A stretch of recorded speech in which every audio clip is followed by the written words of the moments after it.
Hello friends, आप सभी का स्वागत है हमारे यूट्यूब चैनल विजार्ड क्लासेस पर। दोस्तों, ये जो क्लास है बीपीएससी टीचर के लिए और 77वीं बीपीएससी के लिए जो है ये क्लासेस है। ठीक है, पॉलिटी के क्वेश्चंस को डिस्कस करने के लिए जा रहे हैं जो कि बीपीएससी के प्रीवियस ईयर क्वेश्चंस हैं। ठीक है, तो आज के सेशन का जो है पहला क्वेश्चन है, निम्नलिखित में से किस संशोधन द्वारा जो है मौलिक कर्तव्यों को संविधान में जोड़ा गया है। निम्नलिखित में से किस संशोधन द्वारा जो है मौलिक कर्तव्यों को संविधान में जोड़ा गया है। ठीक है, तो कौन से संविधान संशोधन के तहत जो है मौलिक कर्तव्य को संविधान में जोड़ा गया है।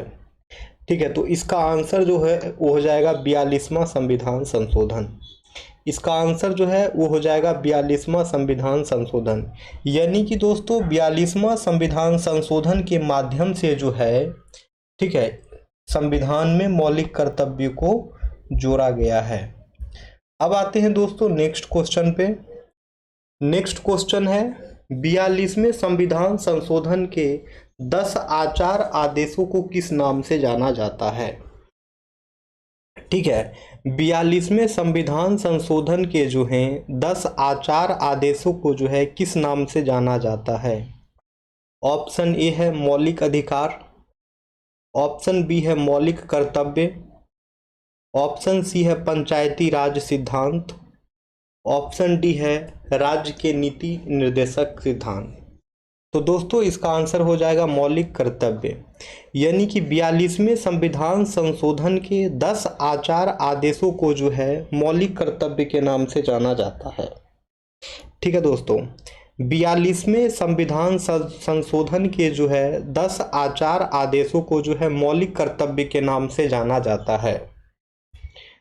अब है क्वेश्चन, निम्नलिखित में से कौन भारतीय संसद का जो है हिस्सा नहीं है। निम्नलिखित में से कौन जो है भारतीय संसद का हिस्सा नहीं है। ऑप्शन ए है राष्ट्रपति, ऑप्शन बी है राज्य विधानसभाएं, ऑप्शन सी है लोकसभा, ऑप्शन डी है राज्यसभा।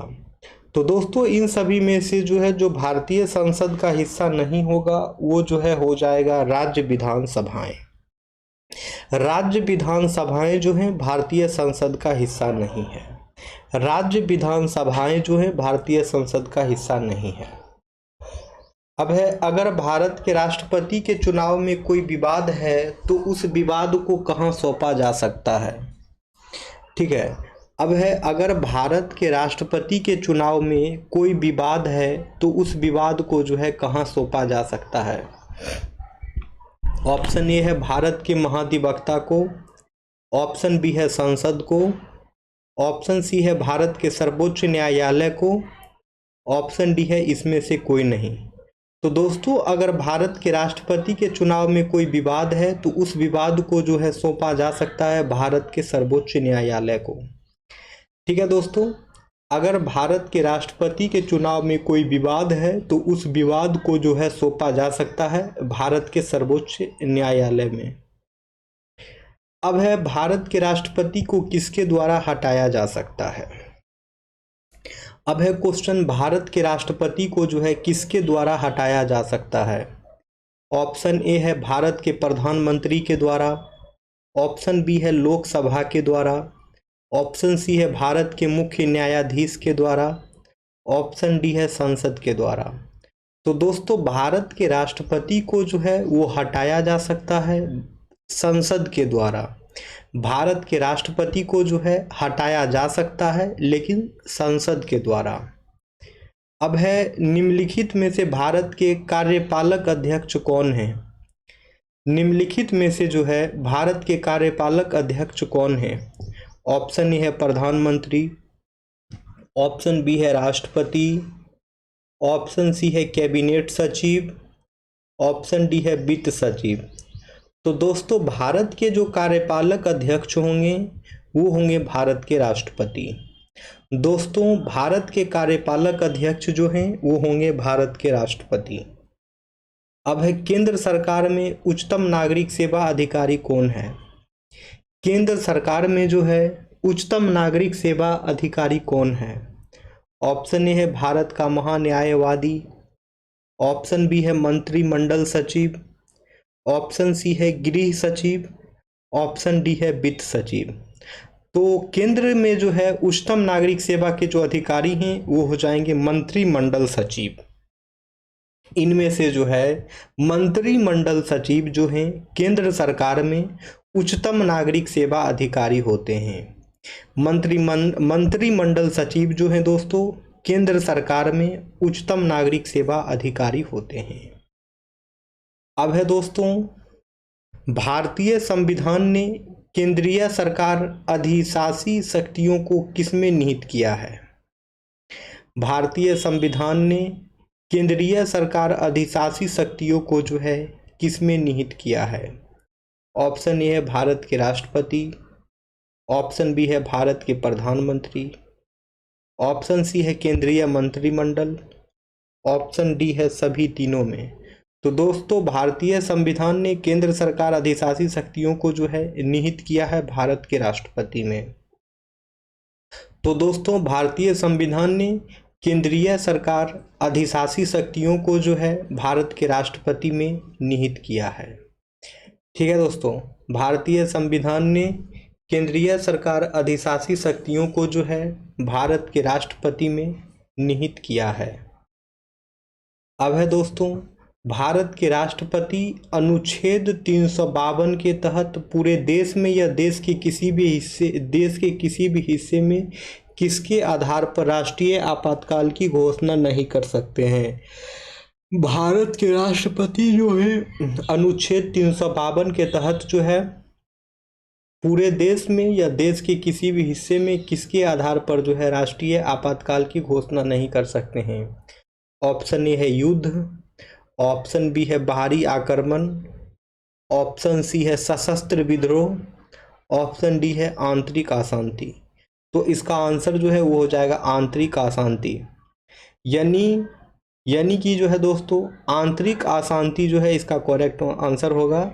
मतलब कि भारत के राष्ट्रपति जो हैं अनुच्छेद 352 के तहत पूरे देश में या देश के किसी भी हिस्से में जो है किसके आधार पर राष्ट्रीय आपातकाल नहीं घोषणा कर सकते हैं, वो है आंतरिक अशांति। अगर आंतरिक अशांति होगा तो राष्ट्रपति जो है आपातकाल जो है नहीं घोषणा कर सकते हैं।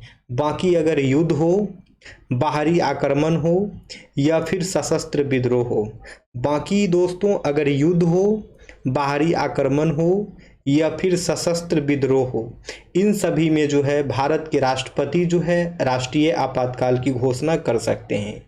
लेकिन आंतरिक अशांति जब हो तो राष्ट्रपति राष्ट्रीय आपातकाल जो है घोषणा नहीं कर सकते हैं। अब है प्रायः किसकी सलाह पर जो है राज्य में राष्ट्रपति शासन लागू किया जा सकता है? अब है प्रायः किसकी सलाह पर जो है राज्य में राष्ट्रपति शासन लागू किया जा सकता है? ऑप्शन ए है मुख्यमंत्री, ऑप्शन बी है लेजिस्लेटिव असेंबली होगा, फिर है गवर्नर, फिर है उच्च न्यायालय के मुख्य न्यायाधीश। तो इसका आंसर होगा गवर्नर। इसका आंसर होगा गवर्नर। यानी कि प्रायः गवर्नर के सलाह पर जो है राज्य में राष्ट्रपति शासन लागू किया जाता है। प्रायः गवर्नर की सलाह पर जो है राज्य में राष्ट्रपति शासन लागू किया जाता है। अब है भारतीय संविधान भारत के राष्ट्रपति को अधिकार नहीं देता है। तो भारतीय संविधान जो है भारत के राष्ट्रपति को जो है दोस्तों कौन सा अधिकार नहीं देता है?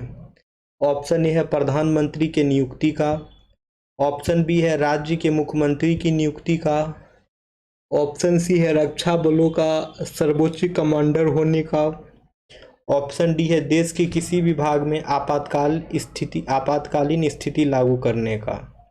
तो करेक्ट आंसर जो है दोस्तों वो हो जाएगा राज्य के मुख्यमंत्री की नियुक्ति का। ठीक है, तो भारतीय संविधान जो है भारत के राष्ट्रपति को अधिकार नहीं देता है राज्यों के मुख्यमंत्री की नियुक्ति का। ठीक है, भारतीय संविधान जो है भारत के राष्ट्रपति को जो अधिकार नहीं देता है वो हो जाएगा राज्यों के मुख्यमंत्री की नियुक्ति का। अब है भारत के राष्ट्रपति को यह अधिकार प्राप्त नहीं है कि वह ऑप्शन ए क्षमा प्रदान करे, ऑप्शन बी न्यायालय के न्यायाधीश को हटाए, ऑप्शन सी आपातकाल की घोषणा करे, ऑप्शन डी अध्यादेश जारी करे।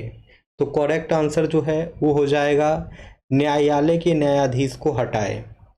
ठीक है, तो भारत के राष्ट्रपति को जो है कौन सा अधिकार प्राप्त नहीं है, तो न्यायालय के न्यायाधीश को जो हटाए ये अधिकार जो है भारत के राष्ट्रपति को प्राप्त नहीं है।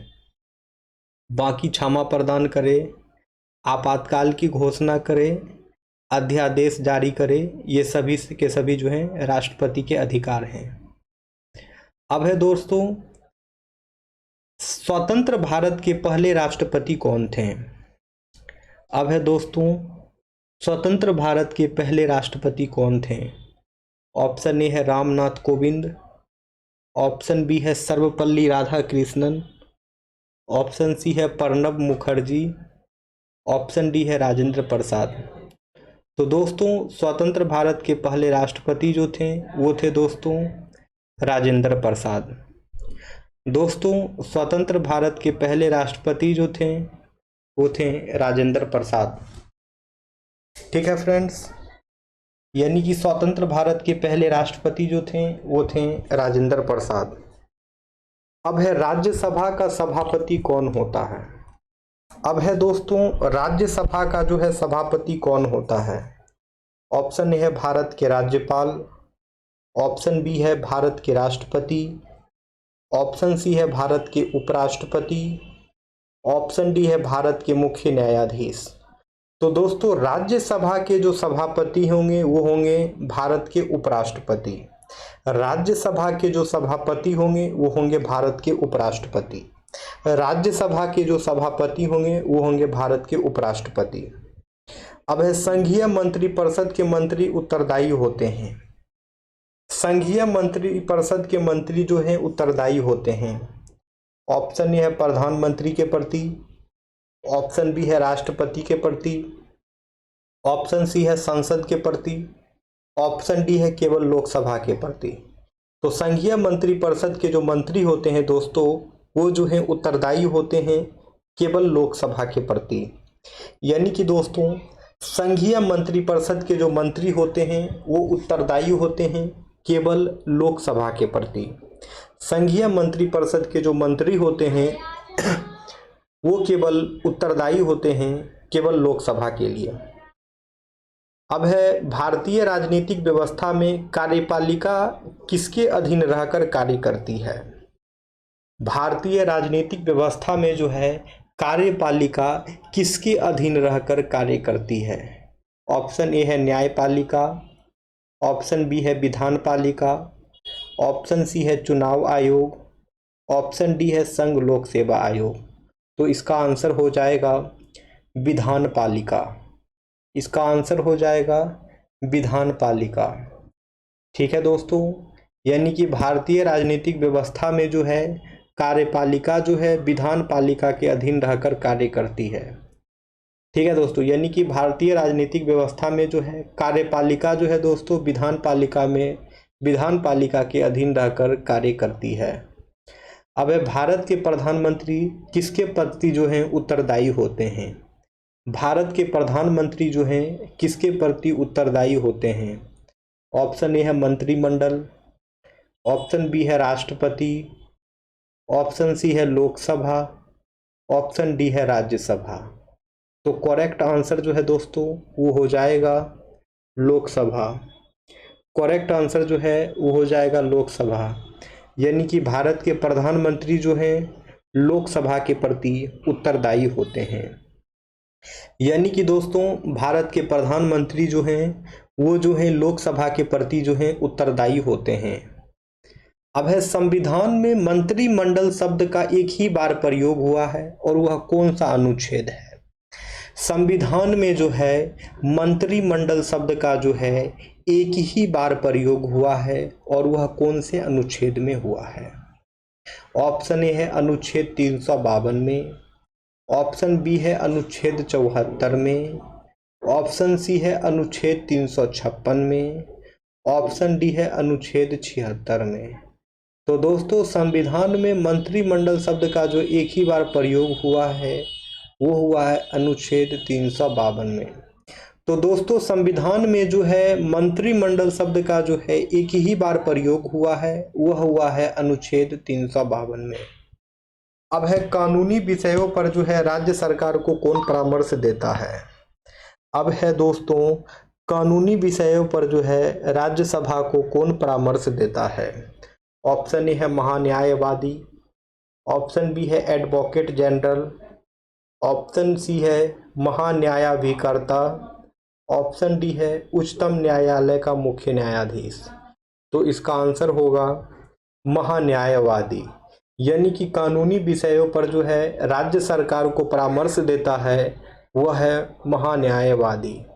ठीक है, कानूनी विषयों पर जो है दोस्तों राज्य सरकार को जो है दोस्तों जो परामर्श देता है उसे महान्यायवादी कहा जाता है। अब है भारत के महान्यायवादी की नियुक्ति कौन करता है। ठीक है दोस्तों, भारत के महान्यायवादी की नियुक्ति जो है कौन करता है। ऑप्शन ए है भारत का सर्वोच्च न्यायालय, ऑप्शन बी है भारत के राष्ट्रपति, ऑप्शन सी है कैबिनेट सचिवालय, ऑप्शन डी है कानून मंत्रालय। तो दोस्तों भारत के महान्यायवादी की नियुक्ति जो है वो किया जाता है दोस्तों, अच्छा तो ठीक है दोस्तों, इस क्वेश्चन का आंसर जो है आप लोग कमेंट सेक्शन में करिए। ठीक है, ये कल के सेशन के लिए क्वेश्चन है, तो इसका जो है आप लोग आंसर कमेंट सेक्शन में करिए कि भारत के महान्यायवादी जो हैं इनकी नियुक्ति कौन करते हैं। ठीक है, तो आज का सेशन यहीं पे एंड हो रहा है, फिर हम लोग मिलेंगे नेक्स्ट वीडियो में और इसी क्वेश्चन से स्टार्ट करेंगे। फिलहाल इसका आंसर जो है आप लोग कमेंट सेक्शन में कमेंट करें। ठीक है फ्रेंड्स, हम लोग मिलते हैं फिर कल के सेशन में। जो भी लोग नए हैं चैनल पे, चैनल को सब्सक्राइब कर लेंगे ताकि आने वाले वीडियो का नोटिफिकेशंस जो है आप सभी को मिलता रहे। Okay friends, thank you everyone.